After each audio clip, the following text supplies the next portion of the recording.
Last night, my little sister pointed and screamed because whatever lives up here looked back.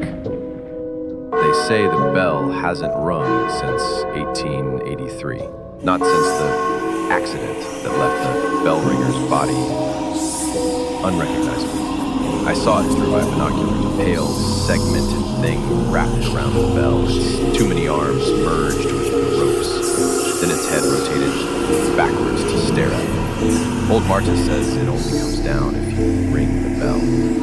Last crescent moon, the Thompson boy vanished. This morning, we found his glasses on the bell clapper. I'm the only one left who knows the truth. That's why I'm tying this rope around my waist. If you hear the bell tonight, don't look up.